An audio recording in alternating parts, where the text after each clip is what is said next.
Hello, my name is Free Habit Often and welcome to Verdict, where I value new games and rank them on the leaderboard. Originally, these evaluations came together with 100 Minute Dive episodes, where I share 100 minutes of gameplay from streams on Twitch. However, from now on, Verdict will be a separate series. And now let's start a review with first category.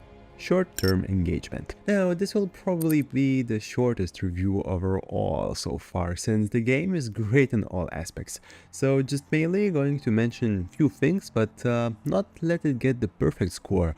But anyway, it's the best game on the series so far. From this particular category, we have almost everything. There is a great storyline and theme, game is definitely fun and engaging. I'm however going to take that half star from this one, and I will tell you why. You see, this game did a brave evolution in sequel to change everything in game, which can be described shortly like scaling up. But since now we have thousands of people to manage, we lose that close relation to our people we might have had. Those little reflections from people are crafted really well and should work great, but one important point there is missed. We do not really connect to people all the way like this. I bet most of the people connected to that captain in game start and were really affected by his death. That's because we've been with him on few scenes repeatedly. He told us the full story of his fight and survival. If the game wants to get the same attachment to other characters in a game, they should not appear only once. Those characters could be available to view later after we give little story of their life, or maybe just a simple another reflection, another story follow up from that person could give the similar effect.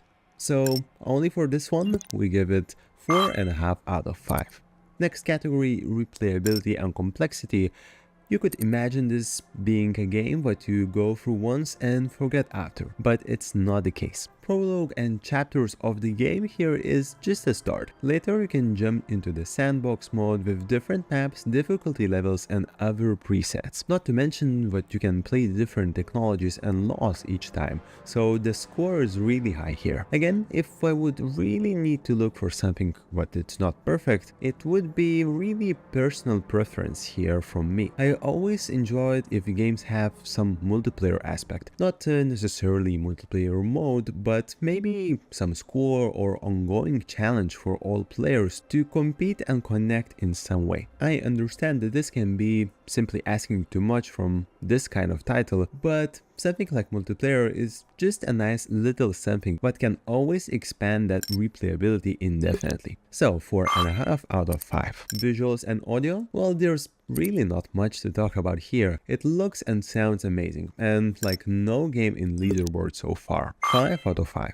Handling and user interface also really great. In-game help is sufficient. I found no bugs and menus are clear. However, for those few things you saw in the video me complaining about, for those reasons I think I need to take that score down a bit, since those few little tweaks would make a big difference sometimes. So 4 out of 5 here. And this time we super quickly get into uniqueness category, and it's needless to say that the game is one of a kind. Memorable moments and highly emotional gameplay is more than existent here. I would never thought that city builder slash resource management game can have such stories and such big emotional impact. The only true competitor possibly is only the first Frostpunk. Even we lost some personal and micromanaging aspects of the game because of the scaling up. This brave and really congratulating way of doing a sequel gave us a lot as well.